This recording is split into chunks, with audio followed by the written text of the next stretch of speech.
Hi cookers! It's another cooking day. So today, magluluto ako ng dinner. Dinner na to. Pinapainit ko na tong kawali. And then maglalagay ako ng mantika.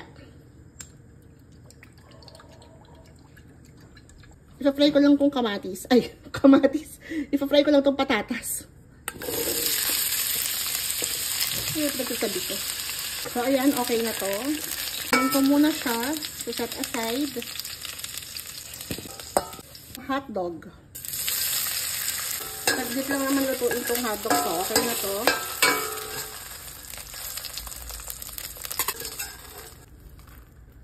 Fry ko na rin itong bell pepper. Okay na rin to.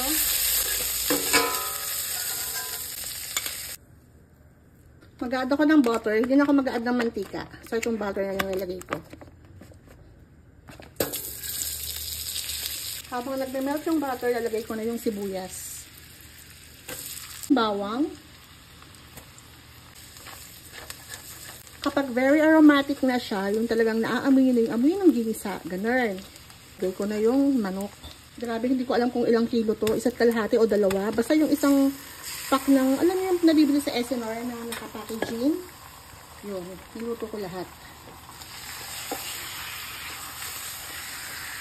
So, igisa lang natin mabuti itong manok. Habang nagigisa, masarap maglagay ng patis. Tatatihin lang natin yung patis according to your taste. Ayan, so, syempre, pepper is life.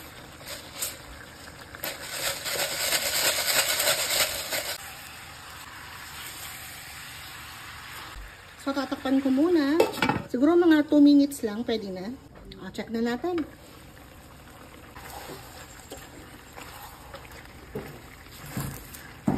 Lagyan natin yung laurel. Ayan.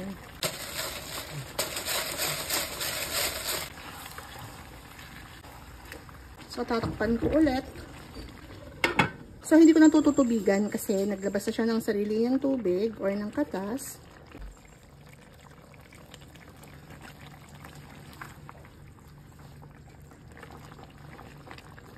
Lalagay ko din patatas, mushroom, and then maglalagay na ako ng milk.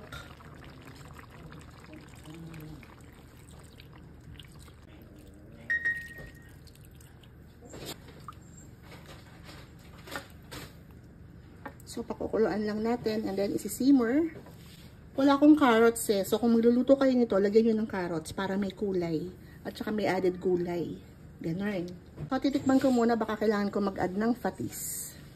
Pwede kayo maglagay ng chicken cube. Kaya lang dahil sobrang dami na ng manok. Lumasa na siya nung habang ginigisa. Kaya okay na yung natural lasa lang ng manok. Sarap. Lalagay ko na yung hotdog at saka yung bell pepper. Maganda sana yung brown na hotdog. Pero pwede rin naman yan. Kung walang brown, edi red. And then, maglalagay ako ng cheese. Kasi meron akong cheese dito eh. Lagay ko nga para may andor yung lasa. So, optional naman yan. Haluin ko lang.